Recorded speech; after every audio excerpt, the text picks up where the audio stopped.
Ali Nasri, on est ravi que tu aies accepté l'invitation de l'incubateur d'initiatives citoyennes pour réfléchir aux conflits de normes dans notre société, en prendre conscience et bien le comprendre pour envisager de fabriquer du commun au service d'une belle idée, celle de notre communauté nationale.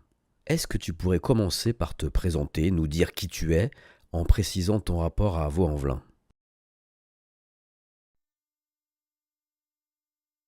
Donc, Nasri Ali, bientôt 49 ans. Donc, j'ai grandi sur Vaux-en-Velin, donc depuis ma tendre enfance, sur le quartier Anatole France, donc qui est entre le nouveau centre-ville et Vaux village. Donc, nouveau centre-ville à l'époque n'existait pas. Voilà, donc c'était Auchan. Avant Auchan, c'était Record. Enfin voilà. Et puis Vaux village. Donc on n'était pas trop, c'était un quartier un peu discret, mais quand on allait à l'école, bon, on était avec tout le monde. Donc j'étais à l'école Anatole France, ensuite je suis allé au collège Les Noirettes, actuellement Aimé Césaire. Donc il y avait Barbus en face, donc tout le monde voilà, se voyait, tout le monde était, voilà. C'était petit avant Mont-Velin, donc c'était un petit cercle où tout le monde se connaissait, quoi. Donc ensuite, à mon année de troisième, j'ai fait des stages. Donc j'ai fait un stage en carrosserie qui m'a plu. Et en parallèle, j'ai commencé à faire de la boxe, pied-point. Voilà. Donc du coup, on avait commencé, l'MJC n'existait pas. Donc elle existait, mais en tout petit format. Elle se trouvait rue Lamartine, anciennement Clinique de l'Union, qui elle-même n'existe plus. Donc c'était un petit local là-bas où il y avait l'MJC, il n'y avait pas de salle, il n'y avait que la salle de karaté, si mes souvenirs sont bons. Et nous, on s'entraînait au gymnase Henri Vallon, à la Grapinière. Donc je me suis inscrit à la boxe l'année où ça avait brûlé, donc le gymnase en question. Donc on s'est débrouillé, je crois, c'était dans une petite école au Mas du Taureau. Ensuite, on a repris là-bas au gymnase. Donc j'ai fait mon alternance, je suis parti en alternance carrosserie. Donc je faisais les deux choses en parallèle. Voilà, pendant quelques années, jusqu'au jour où voilà, bon, j'ai commencé la compétition, voilà. En parallèle, je travaillais, je préparais mes diplômes aussi. Donc une fois à l'obtention de mes diplômes, j'étais embauché. J'étais embauché et je continuais le sport en parallèle et aussi de l'animation. Donc j'avais passé à mes 17 ans le BAFA. Donc j'intervenais dans des quartiers, j'intervenais à l'MJC, la nouvelle MJC donc, qui a été construite, en boxe, pied-point et des fois en anglaise parce qu'après je boxais dans les deux sports, dans le full contact et boxe anglaise. Donc voilà, donc j'ai attaqué donc la compétition, on commence à arriver à un certain niveau et en parallèle, il fallait que j'avance aussi sur le côté professionnel. Donc parce que bon, on se nourrit pas de sa passion et j'avais des ambitions bien sûr, comme beaucoup de jeunes, donc il fallait les saisir au moment voulu, quoi. Et j'ai eu une opportunité justement pour me mettre à mon compte. Parce que j'étais déjà salarié dans une concession Fiat qui était à Vaux-en-Velin, avenue Georges Rouget. Donc j'étais embauché là-bas. Et j'ai commencé à prendre de l'expérience, je commençais à être responsable un petit peu d'un pôle. Et puis je me suis dit pourquoi pas, avec mes amis, on m'a dit pourquoi pas se mettre à son compte, quoi. Bon, j'avais 23 ans. Voilà, j'avais 22, 23 ans, quoi. Donc je me suis mis à mon compte, j'ai racheté un fonds de commerce d'un monsieur qui partait à la retraite. J'ai commencé à travailler et on a toujours l'idée du patron qui est derrière le bureau, qui donne des ordres, mais en fait, j'étais vraiment surpris que, en fait, c'était pas ça. Ça peut être ça, mais avec plus tard dans la vie, quoi, avec l'expérience, il fallait faire beaucoup d'heures. Et qui dit beaucoup d'heures, donc automatiquement dit moins d'investissement dans le côté sportif. Donc j'ai continué un petit peu à faire de la compète. Et après, bon, il fallait que je m'agrandisse. Donc en question professionnelle, il fallait que je développe mon affaire. Donc ça commençait à être très, très compliqué. Donc je commençais à être sur la fin et même par rapport à l'âge, quoi, je commençais à être, sur la fin aussi. J'étais sur mes 27-28 ans, donc en compétition, sachant que j'avais commencé à 15 ans. Donc ça a commencé à faire, beaucoup d'usure déjà. Donc plus l'usure, qui commençait à être, mise en place par rapport au travail. Donc parce que je travaillais aussi en même temps, comme je vous ai dit, voilà, je mettais la main à la pâte parce que bon, on manquait de salariés. J'avais un salarié, ensuite j'avais 2 salariés, 3, 4, mais il fallait, parce que je me suis développé derrière, j'ai pris un plus gros garage de 700 m² sur, la commune de Villeurbanne. Donc après il fallait être là, genre, de 7 h jusqu'à 22 h, quoi, pratiquement 6/7. Donc après c'était plus possible. Voilà. Voilà, ça a continué comme ça. J'avais mis petit peu le côté sportif un peu de côté. Donc déjà la compétition, j'avais tiré un trait à mes 28-29 ans et j'avais carrément, voilà, tourné la page par rapport à la boxe, mais avec les années plus tard, donc au bout de quelques années quand même, une dizaine d'années, voire plus, heu, j'ai vendu la dernière affaire que j'avais pour rentrer en tant que prof. J'ai recroisé justement l'inspecteur académique en question et j'en ai parlé. Il m'a dit: «Écoutez, votre profil m'intéresse. Des gens comme vous, on en recherche, qui viennent vraiment du terrain, donc on en recherche. Moi, si vous me dites OK, je vous trouve une place». Je lui dis: «Bah, c'est tout de suite OK, je vous le dis». Je prends des décisions comme ça, voilà, des fois sans trop réfléchir, au flair, au fait, à l'instinct. Donc je lui dis: «OK, moi ça m'intéresse». «Ouais, mais comment vous allez faire?» «Bah, c'est pas grave, je démissionnerai». «Bah, écoutez, moi, si vous donnez il y a pas de problème, si vous me donnez votre parole, moi derrière, en septembre, je vous prends». J'ai dit: «Écoutez, je vous mens pas, j'ai 2 projets. J'ai ce projet-là, OK, mais le projet, c'est de vraiment, être, dans la boxe à fond». Comme j'ai dit tout à l'heure, on vit pas de sa passion, quoi, hein. Donc la boxe, c'est part si on a un brevet d'État, donc un BPJEPS, et encore, il faut galérer pour trouver des créneaux où on est payé, il faut avoir des infrastructures, ça coûte cher et je voulais pas me relancer dans dans le système, voilà, on paye un loyer, on paye des charges, tout ça, voilà, j'ai eu ça pendant 20 ans et franchement, on m'a fait une proposition justement et l'inspecteur, m'a fait une proposition, c'était le mois de j'avais déjà démissionné, hein, j'avais déjà démissionné, j'ai déjà posé ma dème. Genre, fin juin, début juillet, il m'a envoyé une proposition. Regardez, j'ai ouvert le mail, j'ai répondu tout de suite. Tout seul comme ça le soir, j'ai répondu, sans consulter personne. J'ai répondu, je dis: «OK, c'est bon, je suis partant». Le poste en question est à Givors, donc Givors sur le lycée Pablo Picasso. Donc c'est un lycée général fusionné avec un lycée professionnel. Donc en tout, il y a à peu près 1 300 et quelques, 1 300 élèves. Du côté pro, ils sont à peu près entre 300-350, un truc comme ça. Et puis, je suis allé au mois de justement, début juillet, avec le chargé de mission de monsieur l'inspecteur.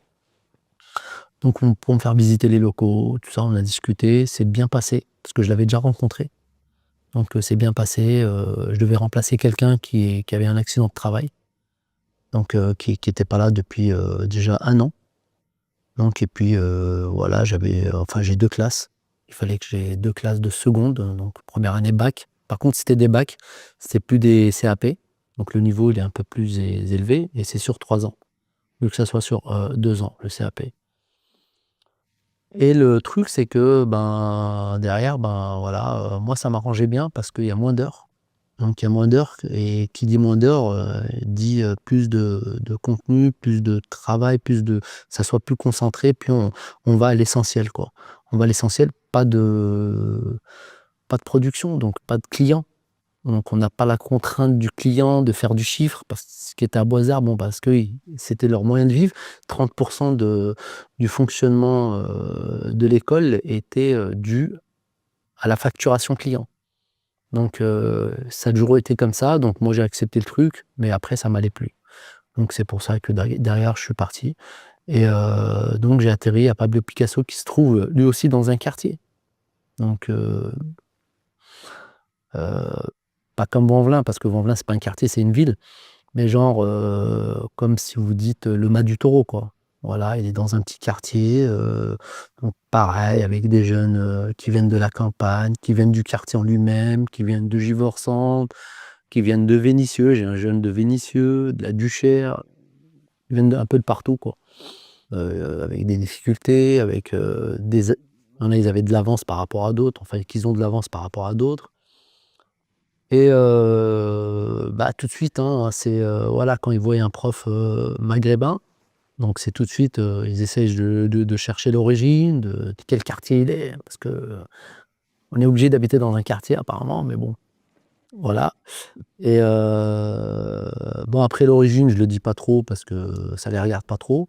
Et le quartier, vous êtes d'où, monsieur? Moi, avant, j'ai travaillé c'est une école privée parce qu'ils me demandent votre expérience. Est-ce que c'est la première fois que vous faites prof? Tout ça, ils essayent d'être, ils sont curieux. Il faut leur répondre aussi pour justement instaurer un rapport de confiance et d'échange et derrière, voilà, et que ça passe mieux, quoi. Et voilà, j'ai travaillé sur Vanvelin, tout ça, et tout de suite, ça fronce les sourcils et et vous habitez où, monsieur? J'habite à Vanvelin. Mais parce que vous travaillez là-bas, vous habitez là-bas? Non, non, non, j'ai toujours été là-bas. J'ai connu que Vanvelin, j'ai habité un tout petit peu sur Villeurbanne, mais je suis revenu sur Vanvelin.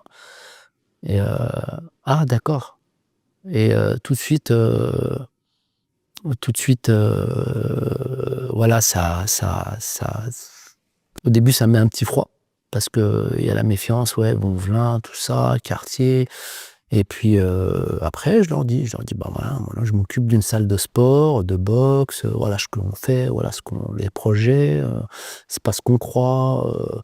Ouais, mais c'est la zone là-bas. Mais non, non, non, c'est pas la zone, c'est normal, c'est comme ici Givors, c'est comme ailleurs, hein, c'est partout. Il y a des problèmes comme il y en a de partout, quoi. Il y a moins de problèmes qu'à Lyon-Centre, par exemple. Ah bon? Bah oui. Je dis, moi, j'ai travaillé 2 ans de ma vie en taxi, et je peux vous dire, à Lyon-Centre, il se passe des belles, hein. À la place des terreaux, vous pouvez pas la traverser à une certaine heure, hein. Ah bon? Je dis, bah oui. Avant là, vous pouvez vous balader à n'importe quelle heure, il y a personne qui va vous embêter. Ah bon? Bah oui, c'est ça. Il faut pas écouter ce qu'on vous dit à droite à gauche, hein, parce que c'est pas vrai, c'est de la fiction, hein. Il y a eu des problèmes comme de partout, des manifs. Il y en a eu à Paris, aux Champs-Élysées, hein. Il y a eu les gilets jaunes, hein. Ils ont tout cassé, hein, tout ça, mais c'est pas parce qu'il y a eu des manifestations que ça y est, c'est les favelas, hein. Oh non, vous pouvez vous balader, il y a pas de problème, hein. D'accord, OK, voilà, on a ça, on a ça, on a ça là-bas, on a ça. Ah bon, il y a ça? Bah oui, un grand centre commercial, vous pouvez taper sur internet, le voir. On a le planétarium, j'ai travaillé dedans aussi en tant qu'agent de sécurité. Heu, c'est le seul sur la région. On a l'école d'architecture, c'est la seule dans la région. Mais il y a tout ça à Bois-en-Velin? Bah oui, il y a tout ça. On a plusieurs clubs de foot, on en a 3, dont un qui sont en national. Ah bon? Bah oui. Ils sont étonnés.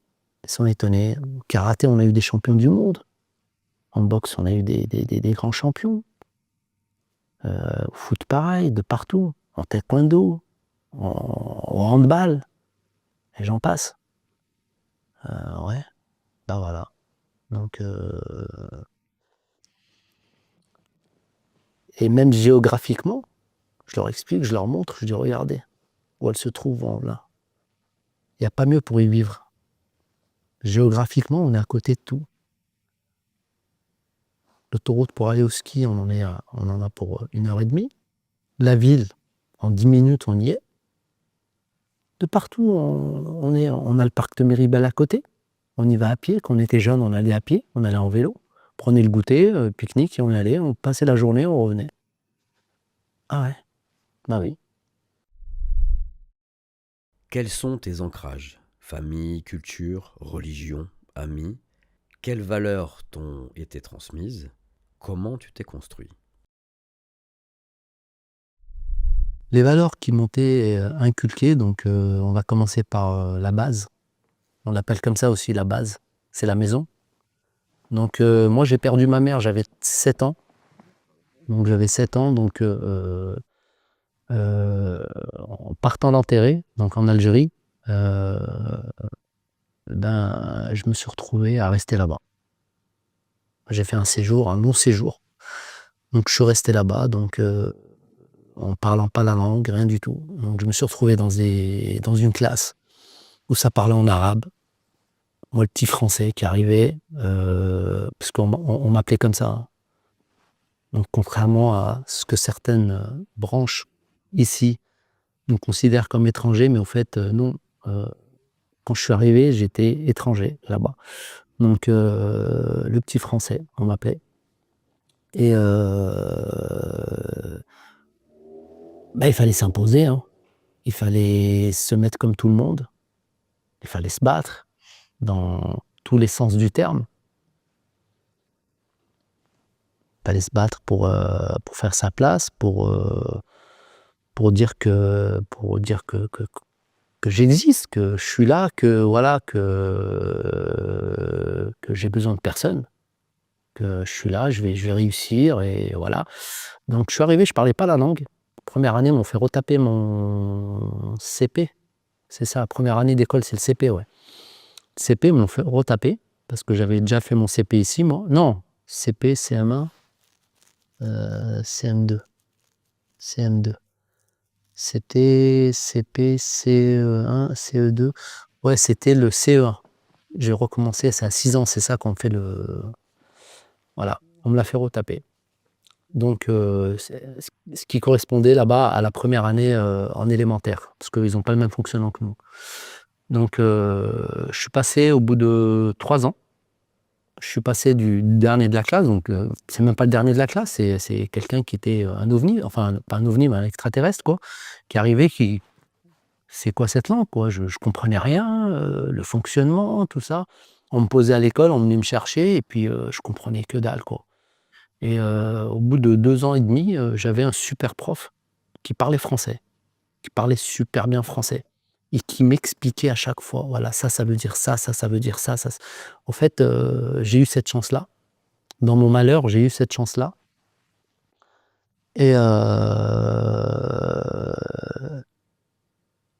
je suis passé premier de la classe. Je suis passé premier de la classe, au bout de ma 4e année. Donc j'ai fini, après l'école, le parcours élémentaire. Heu, je suis passé au collège avec, genre, pratiquement 18 de moyenne, quoi. Sachant que le français, c'était la 2e langue, hein. Et derrière, ben, voilà, je suis un peu un enfant un peu hyperactif. Enfin, j'étais un peu hyperactif et il fallait faire du sport. Donc ils ont tout de suite vu qu'il fallait que je bouge. J'étais avec ma grand-mère et mes 2 sœurs et un frangin là-bas et j'avais beaucoup de famille c'était tous mes frères, mes grands frères, tous mes grandes sœurs, voilà, j'étais vraiment bien entouré parce que bon, j'avais perdu ma mère jeune, tout ça. Puis je travaillais, j'étais un peu l'exemple après pour les autres, pour les cousins qui avaient mon âge, j'étais un peu, par rapport à leurs parents, j'étais un peu l'exemple à suivre. Regarde Ali, voilà ce qu'il a fait, il est venu, il n'a pas de mère, son père il est pas là, il est en France et regarde ce qu'il fait, ce qu'il réussit de faire. Donc j'étais, faire du karaté et ça me suffisait pas. C'était un peu comme le sport national là-bas, c'est le foot. Donc il fallait faire du foot. Donc on en faisait dans la rue, tout ça et puis j'étais en club. J'étais en club, le grand club de la ville, quoi. Et, et puis j'ai fait ça pendant quelques années. Quelques années. Et après, j'étais au collège, justement. Derrière, j'avais eu des bonnes notes. On m'a envoyé voir mon père ici. Donc mes sœurs, elles sont cotisées, elles m'ont payé un billet pour venir ici revoir un petit peu. Mon père s'était remarié entre-temps. Donc je suis venu, puis j'ai revu mes camarades. Pareil, je redécouvre un autre monde encore que j'avais laissé très jeune, mais que je me souvenais plus, quoi. J'avais voilà, et on m'amenait des photos, les mamans m'ont ramené des photos. Voilà, t'es là, regarde, t'es avec lui, t'es là, t'es là, t'es là. Et puis il fallait au fait se refaire une mémoire, se refaire une vie, se refaire voilà, reconnaître. Moi, j'ai passé un mois, je suis reparti. J'ai fait une année, mais une année triste. J'étais triste là-bas. Pourquoi? Parce que voilà, au fait, j'ai redécouvert mes origines, au fait, en quelque sorte. C'était ici. C'est au fait, j'ai les premiers mots, les premières paroles, les premiers gestes, tout ça, les premiers copains. En fait, c'était ici. C'était à Vaud. À Vaux-en-Velin, c'était Anatole France. Et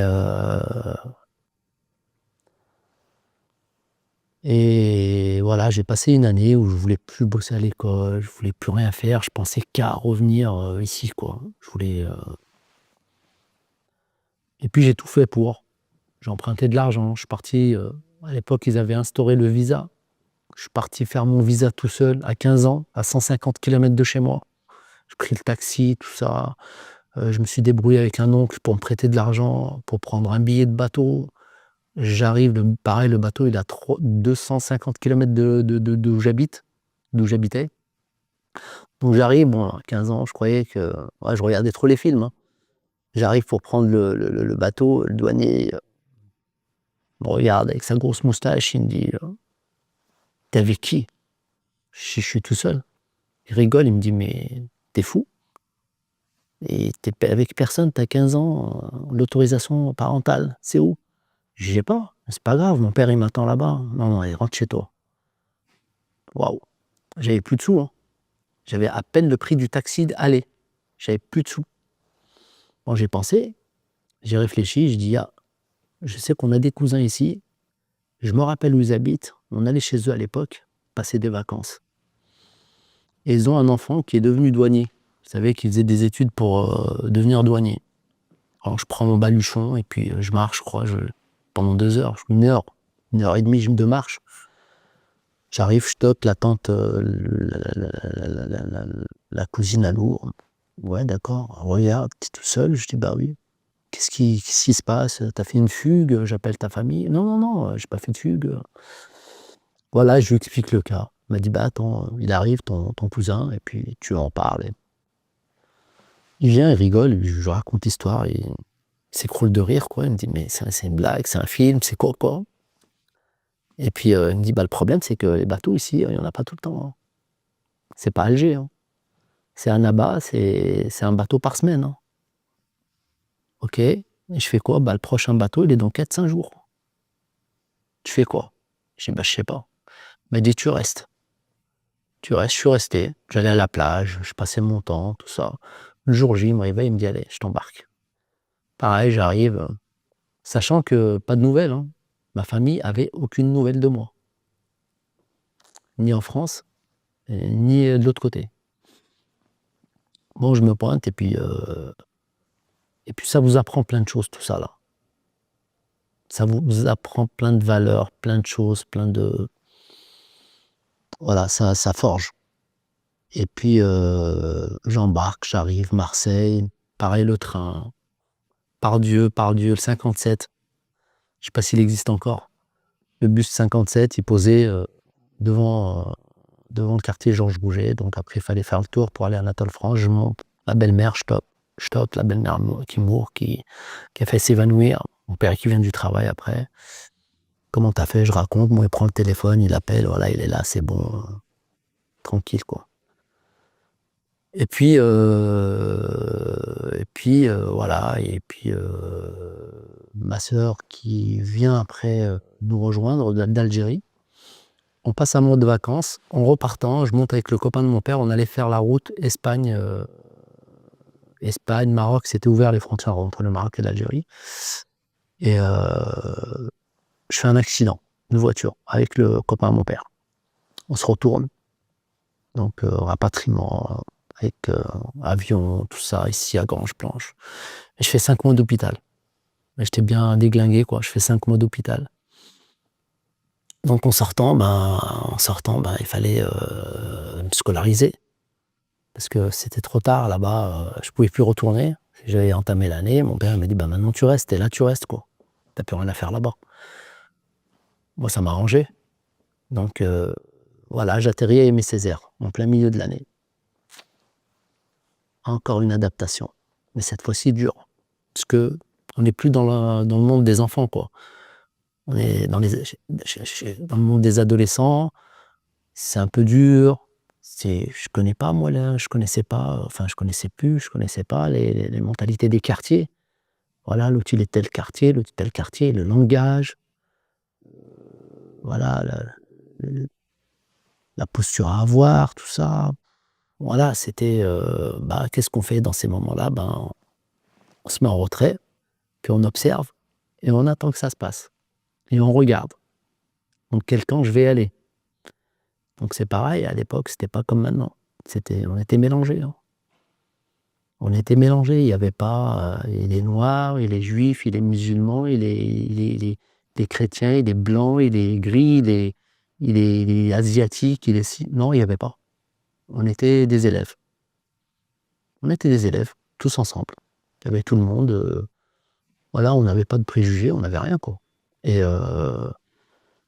Et ça, pareil, ça, il fallait, parce que bon, j'arrive dans un pays avec des Algériens, quoi, et j'arrive ici, l'autre il me dit je suis bosniaque, je découvre des races que je connaissais pas, quoi, des nationalités que je connaissais pas, que j'ai jamais entendues, voilà, et puis ouais, ça, et puis on découvre, et puis je suis de nature curieuse, et puis j'essaie de discuter, comment c'est chez toi, comment vous prenez ce sujet-là, ça, j'essaie de découvrir un petit peu la mentalité les différentes mentalités, pour justement essayer de me faire ma place.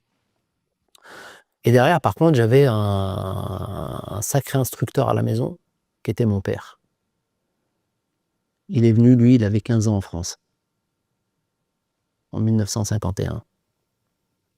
Donc il était tout petit, il est venu, il a dormi sous les ponts, donc on ne pouvait pas trop lui faire à l'envers, il connaissait toutes, voilà. Et puis, attention, ça, et puis j'étais très proche de lui. Donc comme j'étais le seul à la maison, donc, et puis je lui posais des questions. Et puis comme j'ai pas grandi avec lui, donc il y avait plus un rapport grand frère que père. Donc il essayait de m'expliquer les choses. Voilà, ça, fais gaffe, ça. Jusqu'au jour où je lui avais dit ouais, je vais faire de la boxe. Il me dit ok, ça me va. Au début, il voulait me mettre au karaté. Je lui dis non, j'aime pas trop. J'ai déjà fait, c'est pas trop mon truc. J'ai vu un peu la boxe, tout ça. Et il y a les copains du quartier, ils veulent faire ça. Je vais aller avec eux. On a vu des prospectus, tu me donnes l'argent, je vais y aller. Ok. Donc les valeurs qui t'ont été transmises, le rôle de ton père a été très important. Là, c'est ce que tu t'apprêtes à nous dire, que ce qui t'a construit, c'est les valeurs qu'il t'a transmises. Que j'ai acquis déjà en Algérie. Parce qu'il y a, par exemple, le respect des grands. Oh. Mais votre maître d'école, il fallait pas qu'il vous croise dehors. Pourtant, c'était après les cours. Hein. Après les cours, mais il fallait pas qu'il me croise dehors. C'était la fin du monde si mon maître, le prof, il vous croisait dehors. Ça veut dire que vous êtes un vagabond, que vous êtes un enfant de la rue, quoi. Donc il fallait pas qu'il vous croise dehors. Des fois, on vous dit attention, il y a le maître, on va se sauver, on se cachait derrière des voitures, le temps qui passe, et après on rentrait chez nous. C'était un respect. Alors je vous parle pas des oncles, des cousins, les plus grands, les voisins. Un voisin, il pouvait te mettre une baffe parce que tu as fait une bêtise, et oui, c'est normal. Et si tu rentrais à la maison, il dit ouais, tu en reprenais une autre parce qu'il dit ouais, si tu l'as mis, c'est pas pour rien. Mis à part le respect des anciens, qui est une valeur évidente. Est-ce que tu arrives à les identifier, à les nommer, ces valeurs? Bah, les valeurs, déjà, les valeurs que j'ai acquéries, donc le respect, ça, le respect d'autrui, quoi. Ça, c'est primordial aussi. On n'a rien sans rien. Ça, c'est ce qu'on m'a dit, ce que mon père me répétait, m'a répété, m'a répété, m'a répété, même quand j'étais marié, hein, et que j'étais à mon compte, hein. On n'a rien sans rien. Tout le temps, il me répétait ça. Il me dit: «Fatigue-toi maintenant, mieux qu'après». Je partais, j'étais en alternance. J'ai mon patron, c'était à Villeurbanne, carrosserie 2000. On était quelques jeunes apprentis, mais il nous disait clairement, mais c'est ce que je dis maintenant aux élèves, hein. Je dis: «Mais c'est un gars, si aujourd'hui il aurait parlé comme ça, il serait en prison». Il nous disait clairement, genre, pour la faire soft: «Oui, je vote le Front national et alors? Oui, je vote le Front national. Tu es pas content, tu dégages». Et il faut avoir du mental, hein, pour, les salariés pareil, hein, c'était toute la même clique et genre, petit bico, petit melon, viens là, va faire la merde, tu es bon qu'à ça. Tout ça, on l'a vécu. Je rentrais en pleurant à la maison et la phrase que mon père me répétait à chaque fois, il me dit: «Je sais, il y a pas de problème, mais tu veux faire quoi? Le métier, c'est eux qui l'ont, c'est pas toi. Vole-leur le métier. Tu l'arraches. Prends le métier. Plus tard, quand tu seras toi patron, là, tu verras, ça changera. Tu changeras les choses». Ouais, j'ai 16 ans, quoi. 16-17 ans. C'est de l'abstrait, c'est de la fiction, c'est de la science-fiction pour moi. Et même quand on était à l'école, hein, je disais au prof, ouais, je veux être expert automobile, je veux être à mon compte, mais il rigolait, il disait: «C'est bon, déjà, essaie d'avoir le CAP, déjà, c'est pas mal». En fait, on n'avait pas d'encouragement. Et tout ça, au fait, ça fait, enfin, pour moi, ça fait une force. Ça a multiplié mes forces pour justement: «Ah oui, c'est comme ça, OK, d'accord, bah, je vais vous montrer». Je vais vous montrer et même avec tout le monde, quoi, avec l'entourage. Ouais, je vais faire ça, je vais faire ci, je vais faire oui, oui, oui, c'est ça, ouais. Ouais et voilà et puis après c'était une rage, pas possible de réussir. Donc quand vous avez tout le monde qui vous pointe du doigt, que il y a ça, il y a quand je partais en alternance et que je voyais mes potes, heu, dans le même arrêt de bus, eux ils allaient à Miribel, c'était en été, au mois de juillet et que moi j'allais poncer des voitures. En fait, il y avait 2 voies. Tu vas avec eux ou tu vas là-bas. Bah, tu vas avec eux, c'est bien, c'est le top. Tu vas t'amuser, tu vas t'éclater. Tu vas de l'autre côté, tu vas te faire exploiter, on va te parler mal. D'accord. Après on réfléchit. On dit: «Ouais d'accord, là maintenant c'est le moment, c'est l'instant T». Mais plus tard, après, des années plus tard, quand je voudrais faire une famille, tout ça, c'est quelle route il faut choisir là?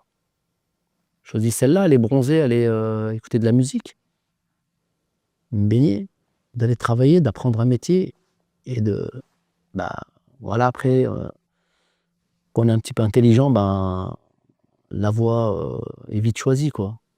Voilà, c'est dur, mais c'est super dur, hein. C'est pas facile, hein. Mais par rapport au parcours que j'ai eu, j'avais pas le choix. Mon père, il travaillait à l'usine. Il avait déjà divorcé avec, 8 gamins. Heu, il avait une pension alimentaire, il lui restait plus rien pour manger, il ne nous restait plus rien. Donc j'étais vite allé en alternance justement pour, payer mon permis, pour, voilà. Donc et je voyais qu'il se levait à 4 heures du matin, tous les jours. Tous les jours, il se levait à 4 heures du matin pour justement et il gardait toujours le sourire, il était là, il dit: «Bah oui, mais moi j'ai pas le choix, c'est comme ça et moi je veux pas que tu galères comme moi j'ai galéré». Et voilà et après, ben, par rapport au sport aussi, on a des gens, j'en parle encore, de mon collègue, c'est comme un grand frère, c'est Anachi Aouche qui, Je suis pas le seul qui l'a encadré, mais je parle de moi-même parce que je suis toujours en relation avec lui, hein. On s'appelle 2, 3 fois par jour. Ouais, non, mais voilà, quoi, c'est vraiment, je l'appelle plus que ma femme, quoi. Et pareil, il est plus vieux que moi, hein. Et «Ah attention, fais gaffe, hein». On a eu un peu le même parcours. «Fais gaffe, attention, ça, non, laisse tomber, là, c'est mieux», tout ça. Et puis on prend des conseils, quoi. On prend des conseils et des fois, on a fait des écarts. J'ai fait des écarts pour essayer parce qu'on est jeune. À un moment donné, on dit: «On veut la réussite». Bah tiens, il y a le côté aussi, l'autre côté, le côté obscur. Donc et si on allait faire un tour? Si on allait voir un petit peu ce qui se passe? Peut-être ça va me plaire. Ouais, il y a de l'argent, oui, c'est sûr, mais les risques, ils sont énormes.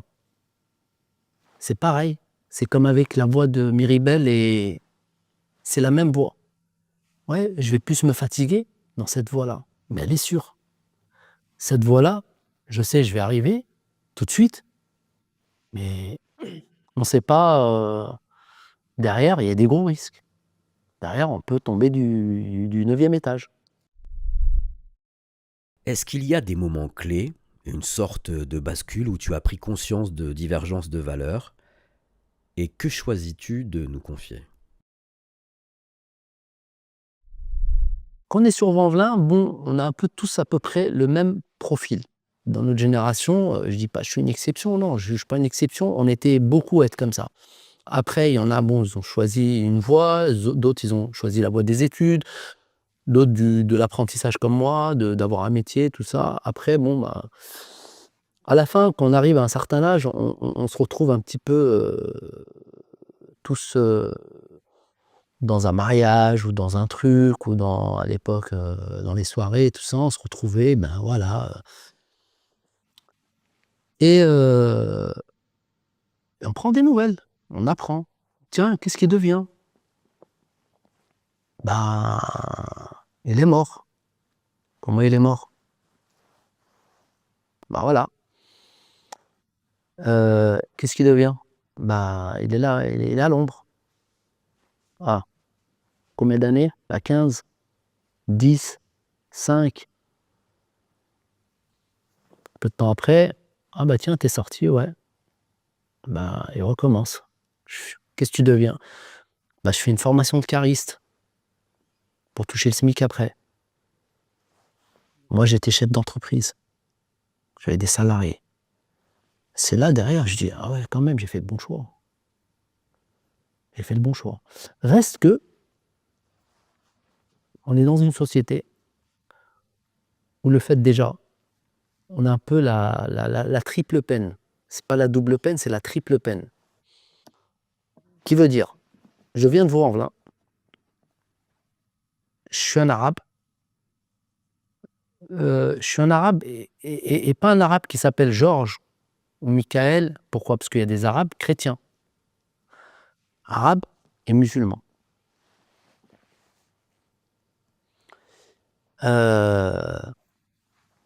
Chose qui est normale ici sur Vaux-en-Velin ou Vénissieux ou enfin dans les quartiers. Moi, je me suis installé à Villeurbanne. À Villeurbanne, ben, dès qu'on sort un petit peu des frontières et on essaye d'aller, voilà, j'ai fait de l'argent, je veux profiter de mon argent.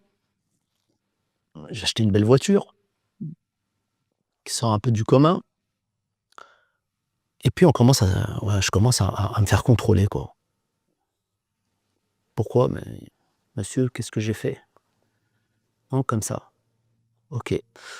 On se pointe dans des établissements de nuit? «Non». «Vous me reprochez quoi, monsieur?» Bon, on l'a tous su, on prend que les habitués. D'accord. Je suis bien habillé, j'ai de l'argent, je présente bien, je suis bien accompagné. Il est où le problème?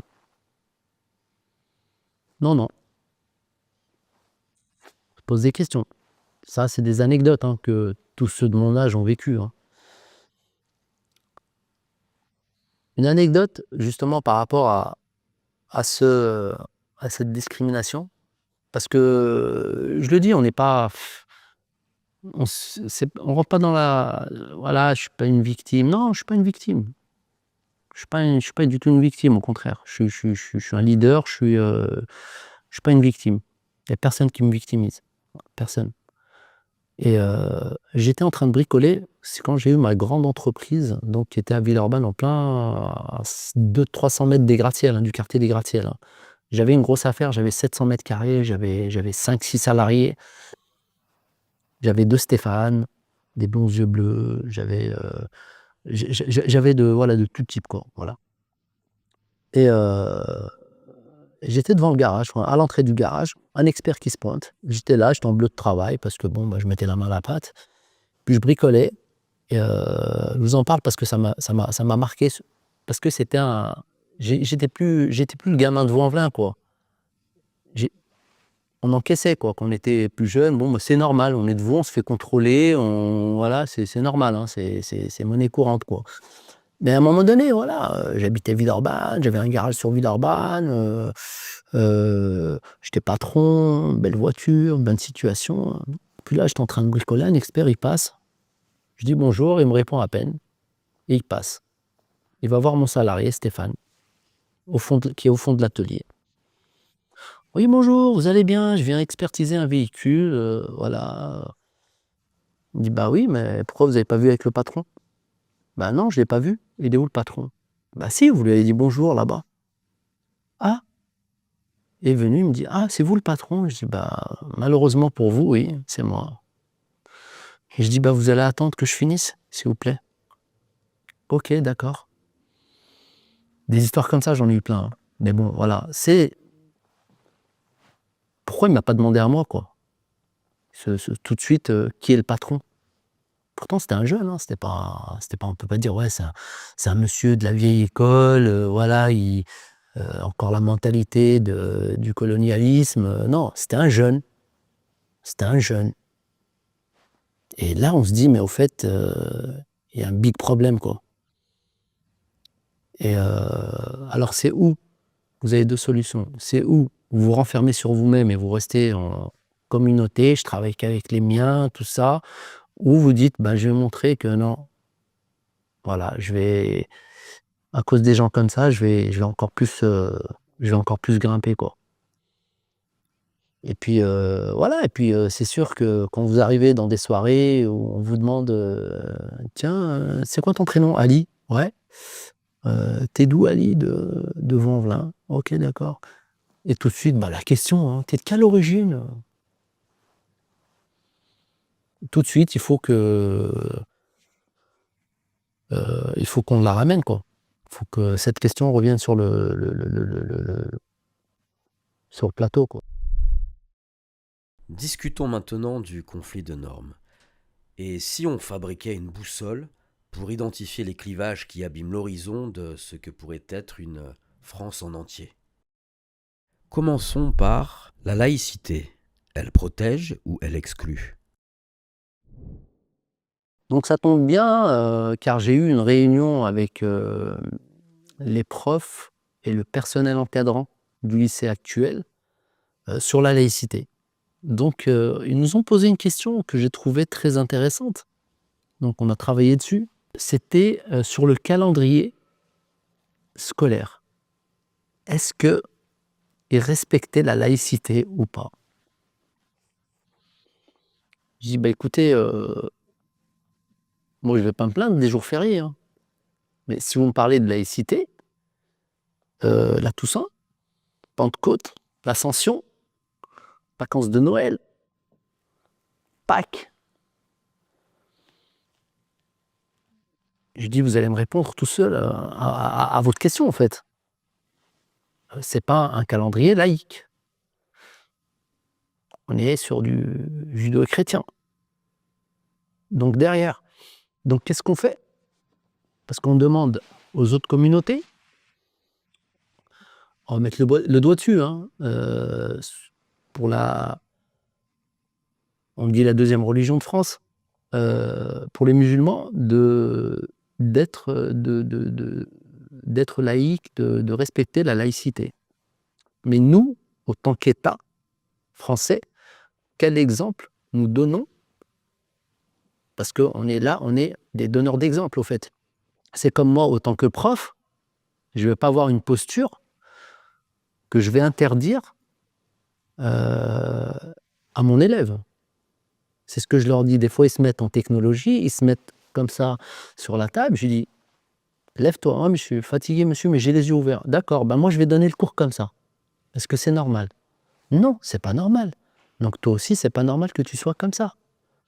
Donc, je reviens justement à la question de la laïcité. Donc, voilà, quel exemple vous donnez? Donc, d'accord, il n'y a pas de problème. Moi, je respecte la laïcité, il n'y a pas de souci, au contraire. Parce qu'on est dans un pays cosmopolite où il y a plusieurs religions, plusieurs origines. Donc, on est obligé de respecter tout le monde. Mais vous, quel exemple vous donnez? Oui, mais vous savez, changer le calendrier, on a pensé à rajouter. Donc, c'est le chien qui se mord la queue. Et donc, ça fait un froid dans la salle parce que tout de suite, ah, tu sais, ils voient, voilà, c'est qui parle? Ben, c'est le musulman. C'est l'arabo-musulman qui est en train de parler, qui se la ramène. Je voyais des regards un peu, sans être parano, hein, mais il y en a, ils ont tellement pensé fort que je l'ai entendu, quoi. Et je dis: «Non, mais il y a pas de problème». Je dis: «Maintenant, heu, des jeunes qui viennent pas le jour de l'Aïd, l'Aïd el-Fitr et l'Aïd el-Kébir. Oui, mais c'est toléré». Ouais, c'est toléré. Donc comment vous voulez intégrer une communauté? Vous leur demandez de s'intégrer et en même temps de leur dire de respecter la laïcité et en même temps vous reconnaissez pas leurs convictions. Donc on fait quoi pour ça? On Il y a des solutions à tout, hein. Il y a des solutions à tout. Oui, c'est toléré. Ouais, d'accord. Je dis d'accord. Pour les élèves, c'est toléré. Ils viennent pas. Bon, au pire, il a une absence. Je dis pour un prof. Je dis moi, les secondes, j'ai aucun musulman. J'en ai pas. Je dis le jour de la fête, je viens pas. On me dit ouais, vous demandez votre journée. Je dis mais elle peut être refusée. Oui, mais c'est non, mais je vous parle légalement. Je vous parle légalement. J'ai le droit ou j'ai pas le droit? On parle de laïcité là. J'ai le droit ou j'ai pas le droit? Bah écoutez, on a toujours fonctionné comme ça. Oui, d'accord. Et jusqu'à quand? Moi, je sais pas. Moi, je mets le doigt là où il faut. Hein. Je dis, on essaie de trouver des solutions. On essaie de trouver des solutions. Oui, ouais, voilà, bah, franchement, on sait pas trop pour l'instant, nous, je dis: «Ouais, mais là, elle sert à quoi la réunion là, du coup?» On fait des réunions parce qu'il faut faire des réunions, vous êtes là, vous êtes payés, vous venez, vous intervenez ou voilà, moi aujourd'hui je travaille pas, normalement je suis ici. Il y a pas de problème, je suis venu avec plaisir, de bon cœur, justement pour apprendre des choses, pour donner mon point de vue, il y a pas de souci. Mais derrière, la laïcité, c'est pour tout le monde ou pour personne. Donc on choisit. Liberté, égalité, fraternité.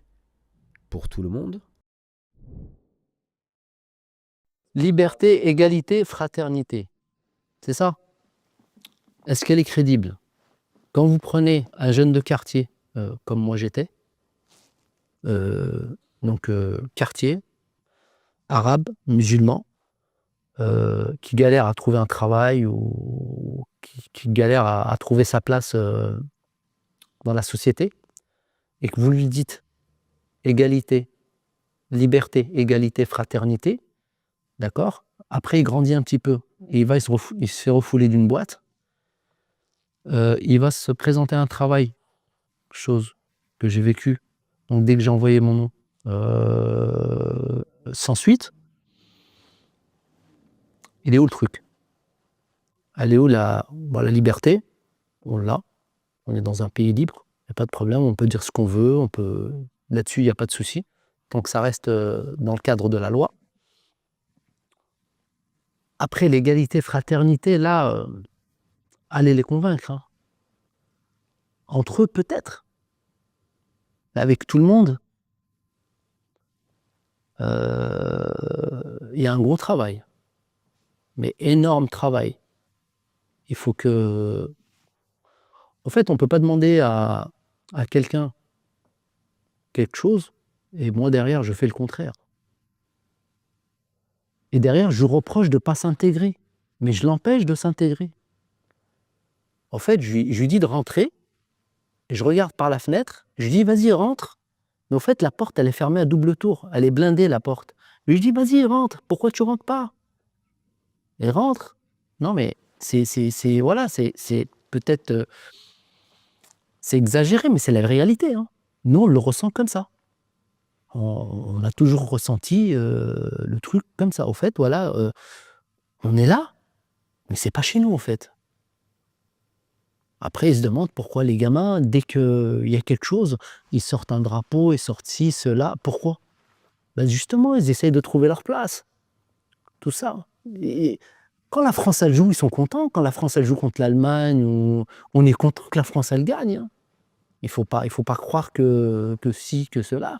Mais derrière, on nous laisse pas participer à justement à des fêtes, telles que la voilà, on va y aller, ben, tout de suite, voilà, on nous f en fait, on nous fait montrer que oui, c'est bien, tu vis ici, tu es français, mais indirectement, heu, tu as un autre pays, au fait. Moi, récemment, il y a pas plus loin qu'il y a plus d'1 mois à peu près, dans mon nouveau lycée, il y a un prof qui est un peu contre le système, voilà. Après chacun ses opinions, hein. Je parle pas politique, mais il a essayé de parler avec moi, il a essayé de me dire: «Ma femme elle est de Vaux-en-Velin, tout ça», c'est un ancien, hein. «Ma femme elle est de Vaud», tout ça et puis il a commencé à me parler, il a commencé à critiquer un peu le gouvernement, ouais. Je dis: «Ouais», je dis: «C'est difficile, ça devient difficile, l'économie, tout ça» et puis, il me dit: «Ouais, tu sais Ali, moi c'est pas comme toi, moi j'ai pas un deuxième pays, hein. Moi j'ai pas une deuxième option, hein, pour partir». Je dis: «Mais qui te dit que j'ai envie de partir au fait?» Non mais vraiment, hein. Au fait, tout de suite, bah, au fait, toi, tu es pas comme moi. Toi, tu as une autre issue de secours. Tu es pas obligé de rester là. S'il y a quoi que ce soit, tu es pas mais mon grand-père, il est mort pour la France, copain. Mon grand-père, il a été décoré avec la Légion d'honneur, en tant que tirailleur algérien. Tu me racontes ça, tu me dis: «Tu as une autre issue?» Je dis: «Tu sais, je dis: «Quand je vais en Algérie, je suis considéré comme toi, hein. Je suis un étranger, hein. Je suis un immigré. Là-bas, je suis un immigré et si je suis un immigré, j'en fais comment là?» Et je dis: «Mais ça, il y a pas que moi. Il y a des millions de personnes comme ça, pas des milliers, des millions de personnes comme moi. De différentes, origines, hein, surtout les maghrébins, les africains, quoi. Enfin, quand je dis maghrébins, on est africains aussi, mais, voilà, quoi. Et derrière, en fait, tout de suite, on te dit, voilà, tu as une autre ici non mais La citoyenneté entre le droit de vote et une manière d'être? la citoyenneté et le bien commun, heu, moi je pense, hein, c'est la chose essentielle sur laquelle il faut travailler. Parce que c'est cette chose-là, c'est ce sujet-là qui fait au jour d'aujourd'hui, mon point de vue, hein, au jour d'aujourd'hui, qui divise tout le monde. Voilà. C'est ce qui nous divise malheureusement, c'est justement ce partage de citoyenneté, la conception justement, la compréhension de la citoyenneté, ce que c'est la citoyenneté. Bah, d'aller travailler, de se lever, laisser sa place dans le bus à une vieille personne, heu, de faire son travail correctement, d'arriver à l'heure, de partir à l'heure. de payer ses impôts en France. Ben, c'est de la citoyenneté, tout simplement. Donc après, malgré tout ça, des fois on nous dit, ben, enfin c'est pas des fois, c'est maintenant on l'entend souvent, hein, malheureusement, même des hauts responsables de la République qui nous traitent de citoyens de papier. De citoyens de papier. Donc au fait, du jour au lendemain, on peut sortir un décret, comme le fameux décret de Crémieux par exemple. Voilà, parce que des décrets, ça se fait, hein. Un décret pour être plus français. En fait, c'est la crainte de beaucoup de gens. Dire on est français, certes, on est là. Mon père, il a travaillé là. Moi, je parle de moi, mais par exemple, il y a des gens, ils sont de la 3e, 4e génération. Moi, mon père, il est né français. Mon grand-père est né français. Mon père est né français, je suis né français. Mes enfants sont nés français. Moi, j'ai des filles, elles sont à l'âge elles ont l'âge de se marier, quoi. J'ai une fille de 24 ans. Donc, si elle fait un enfant, il va être français. Vous vous rendez compte les générations derrière? Et derrière, ce petit-fils que j'espère avoir un jour, on va lui dire, au fait, t'es français, mais que de papier. Pourquoi faire des efforts, au fait? Derrière, bah, pourquoi, au fait, je vais faire des efforts pour ce pays? On ne me considère pas. Et c'est pas, je distingue, hein, je fais bien le distinguo, c'est pas le Front National qui a parlé de ça, ou de monsieur Zemmour. C'est le premier ministre, c'était le premier ministre de l'Intérieur, pardon, qui a évoqué et dire des Français de papier. Donc, et puis ça passe crème, quoi. Ça dérange personne. Ça dérange personne. Mais nous, ça nous dérange, ça nous blesse, au fait. Ça nous blesse, ça nous remet. En fait, on se remet en question. On se dit, au fait, tout ce que j'ai fait, tous les efforts que je fais pour mon pays, et à la fin, on me dit, mais au fait, t'es rien du tout, t'es pas français, au fait, hein. J'ai boxé pour la France, j'ai pas boxé pour l'Algérie, hein. J'ai fait une fois une sélection France-Suisse, j'ai levé le drapeau français. On a chanté la Marseillaise. J'ai jamais été sélectionné en équipe d'Algérie, hein. Ça n'empêche pas que c'est le pays de mes origines, que j'aime beaucoup, mais à la formation, je rebondis un petit peu, j'aime bien rebondir sur des anecdotes parce que moi, ça s'enregistre, en fait. Les anecdotes, c'est ce qui fait que derrière, j'essaye de rectifier le tir, j'essaye de corriger, j'essaye d'évoluer, au fait. Et l'année dernière, quand j'ai fini ma formation, c'était le dernier jour de l'évaluation, de formation boxe, mon diplôme de prévôt fédéral. Un pompier qui faisait la formation avec nous, et il me dit, dis-moi, ça faisait 2 ans qu'on était ensemble, hein, et il a attendu le dernier jour pour me poser quand il a bien appris à me connaître, tout ça.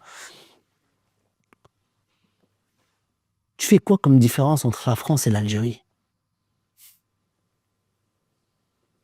Je dis, ben, aucune, pourquoi? Il me dit, non, parce que moi j'interviens dans des quartiers, ils me caillassent, ils me disent sale français, machin, c'est des jeunes d'ici, tout ça. Je dis, ouais. Je dis, ouais, je comprends ta question. Je dis, maintenant, moi, je vais te poser une question. Je dis, si un jour je te dis, choisis entre ta mère et ton père, tu fais quoi?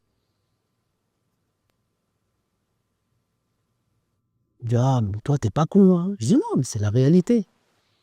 C'est la réalité. Tu me demandes, au fait, j'ai 2 parents. Tu me demandes de choisir entre lui et lui.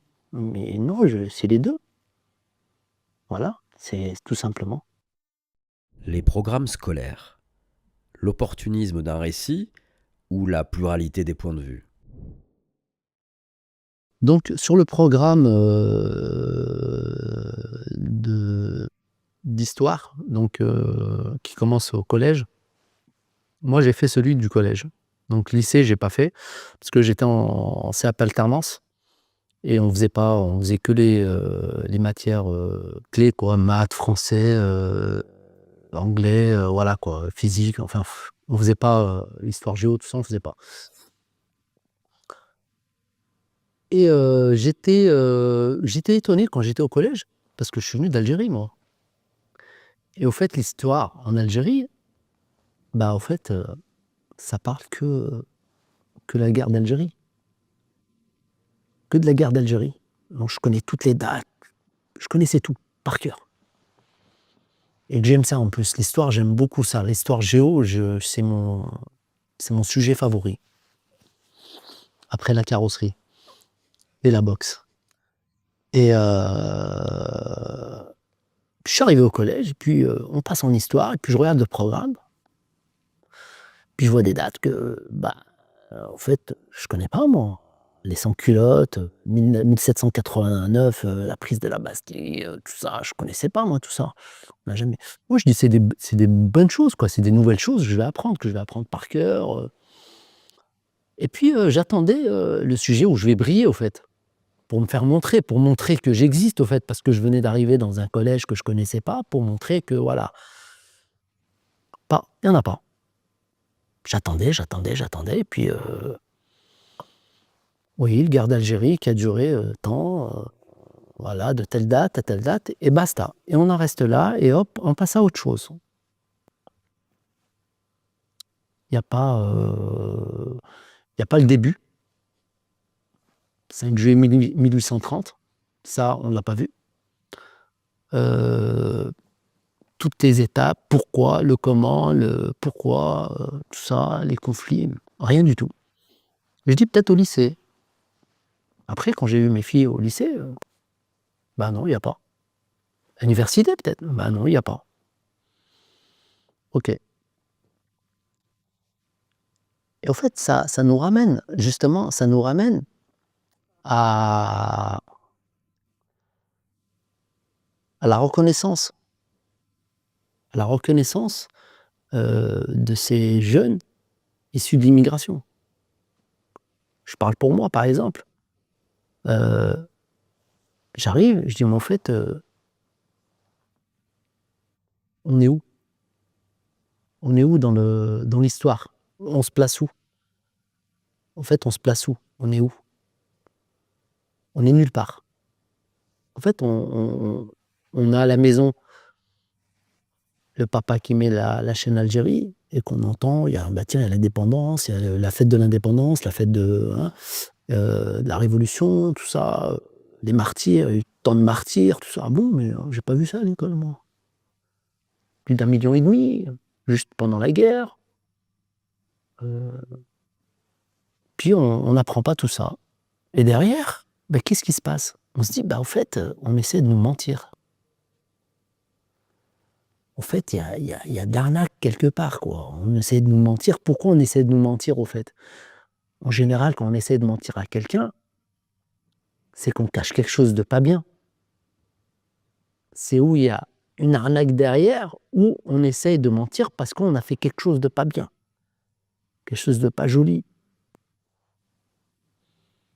Et derrière, eh ben, ça fait qu'envenimer le problème. Ça fait qu'ils disent: «Ah et en fait, ils avaient peur. En fait, ils ont fait du mal à nos ancêtres et derrière, ils nous le disent même pas et derrière, ben, en plus de ça,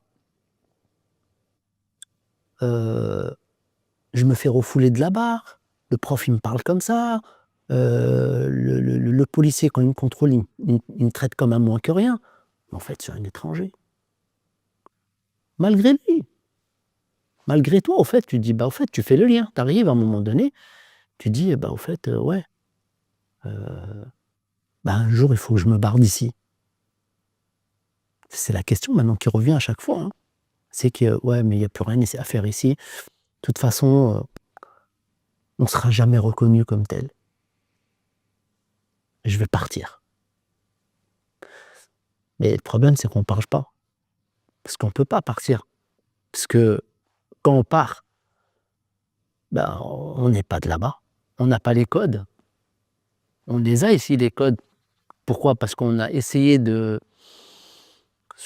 comme nous, chez nous, ici à Vaud, ben, on a des codes, quoi. Voilà, on sait comment ça fonctionne, on sait, voilà, on a des droits, on a des devoirs. Là-bas, on arrive, c'est pas la même, hein.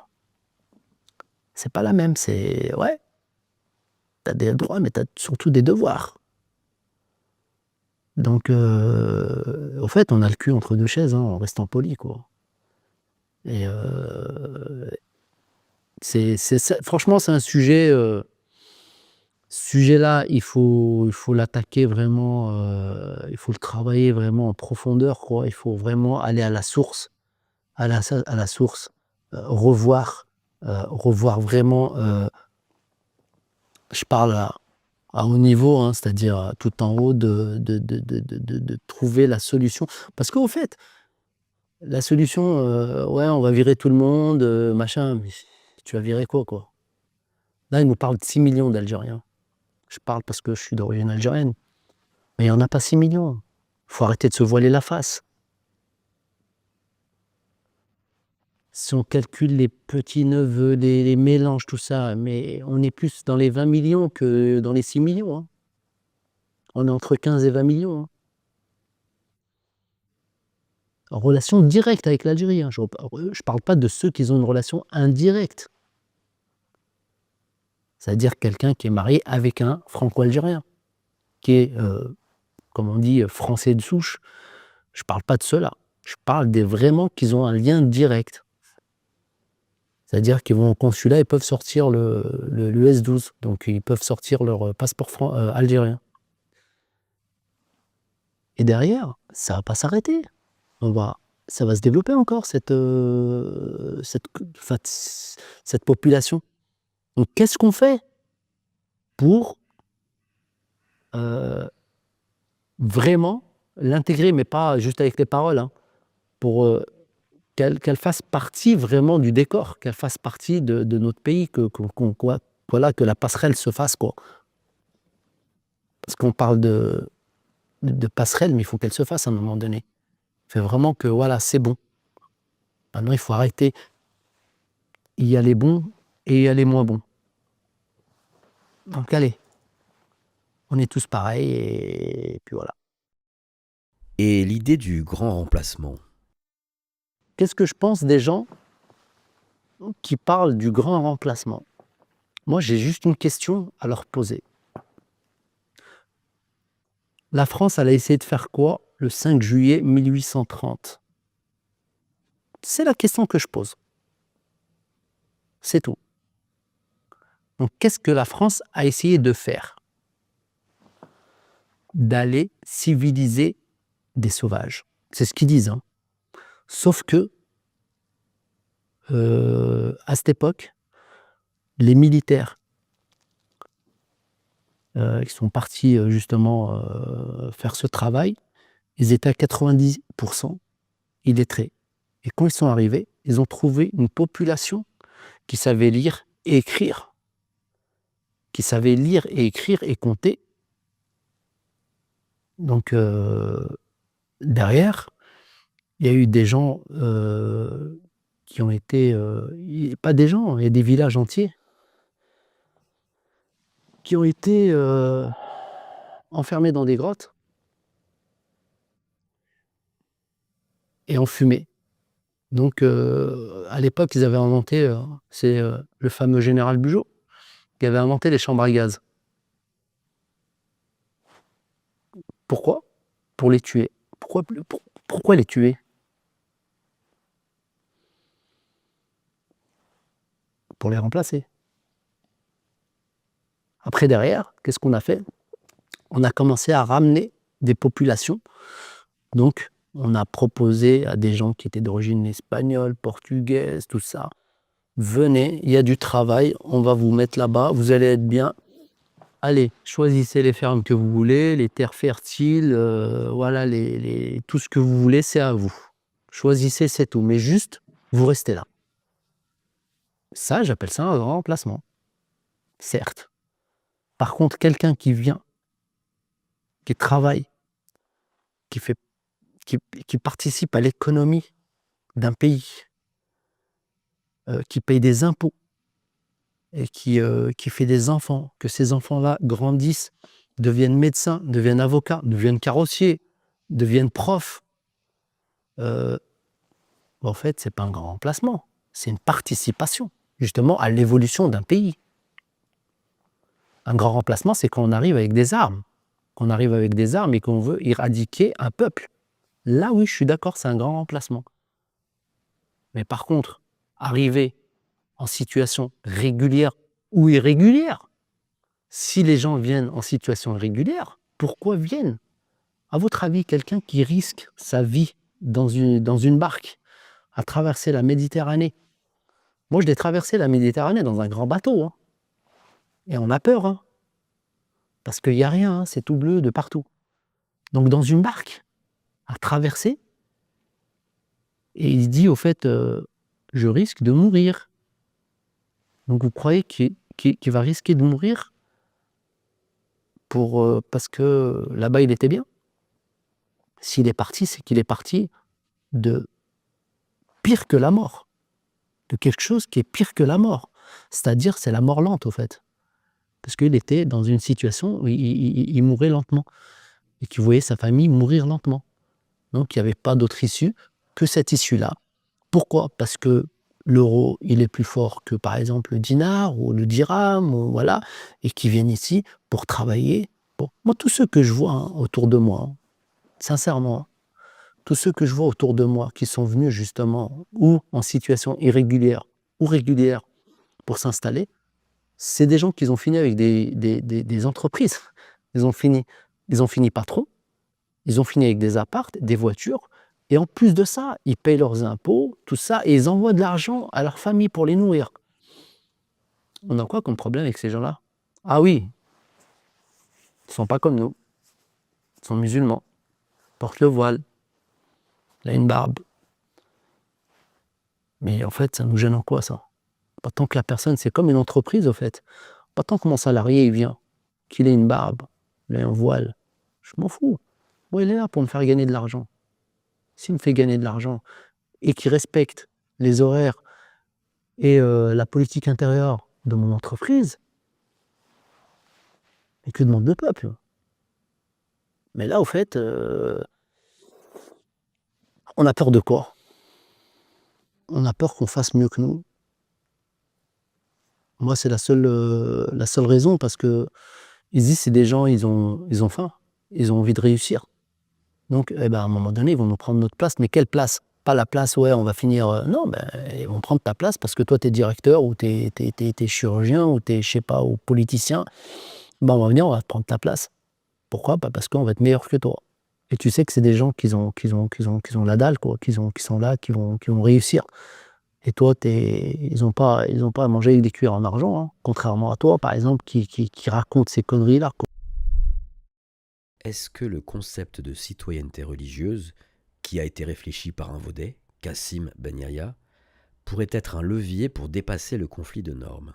Est-ce que le marché du Ramadan à Vaux-en-Velin est un entre-soi communautaire ou une occasion de fraternité entre les cultures? Ouais, donc la citoyenneté religieuse. Quand vous entendez, j'ai ma fille qui est en lycée, elle m'a dit: «Papa, il y a un jeune avec nous, quand il y a un endroit qui est halal, il y va pas. Il refuse d'aller manger du halal».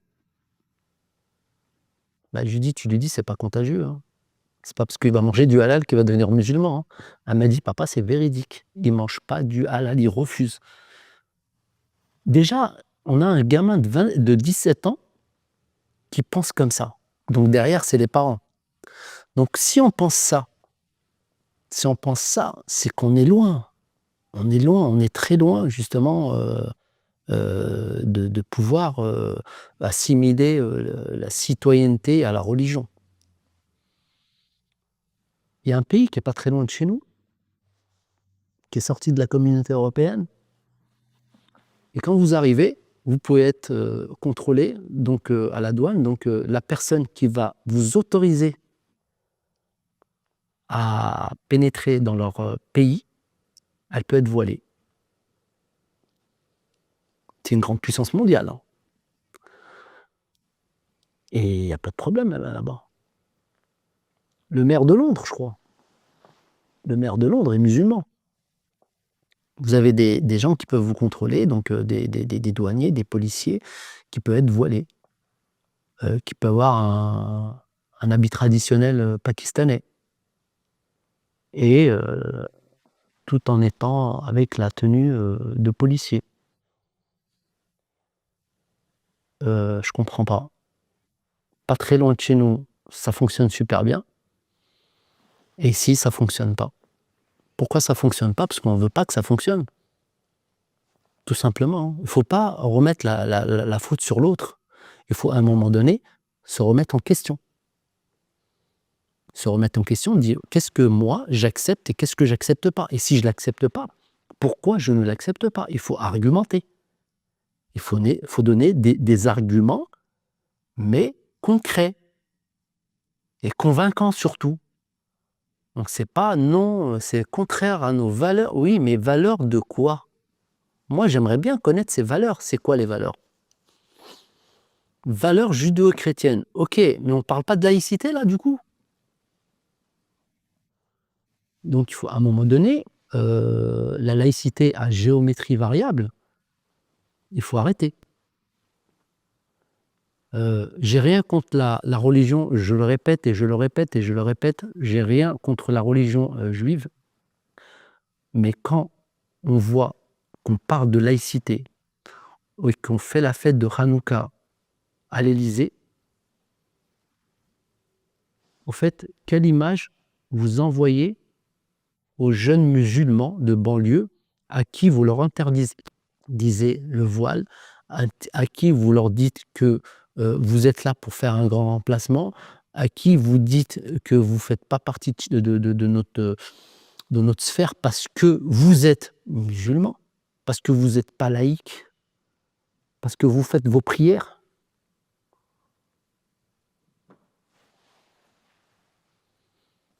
On trouve comment la solution là? Et comme j'ai dit toujours, donc donnez l'exemple. C'est tout. Donc la citoyenneté, moi je me considère comme un bon citoyen, hein. Je fais ma prière, je parle de laïcité au travail, je suis allé, voilà, j'interdis qu'on parle de religion dans mes cours, ce qui est normal. Moi je dis la seule religion ici qu'on parle, c'est la carrosserie. La peinture aussi automobile. On peut parler moi pendant des heures, il y a pas de problème. Mais tout le reste, ça n'a rien à faire ici. C'est dans une autre sphère. Nous y voilà, la fabrique du commun. Trouver les points communs pour se conjuguer. Qu'est-ce qui pourrait permettre à notre pays d'avancer vers une société qui prendra en compte toute la richesse de la diversité des hommes et des femmes qui vivent aujourd'hui en France? Comment faire pour alimenter le projet de notre communauté nationale? Qu'est-ce qui fait qu'on prenne le même chemin? Bah, c'est déjà de connaître l'autre, d'apprendre à le connaître et d'arrêter de raconter des mensonges sur les uns et les autres.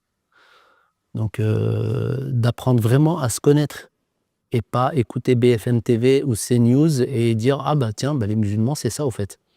Non, cherchez. Qu'est-ce qu'est un musulman? Qu'est-ce qu'est un juif? Qu'est-ce qu'est un chrétien?